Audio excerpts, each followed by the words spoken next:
എല്ലാവർക്കും നമസ്കാരം.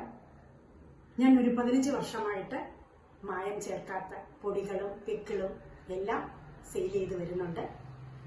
ഇപ്പോൾ അതിനൊരു ബ്രാൻഡ് നെയിം വെച്ചിരിക്കുകയാണ്. അതാണ് ആർ കറിക്കൂട്ട്.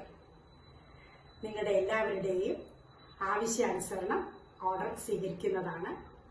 കൂടുതൽ ഡീറ്റെയിൽ വിവരം അപ്ലോഡ് ചെയ്യുന്നതാണ്. ഈ വീഡിയോയിലൂടെ എല്ലാവരും കാണുക.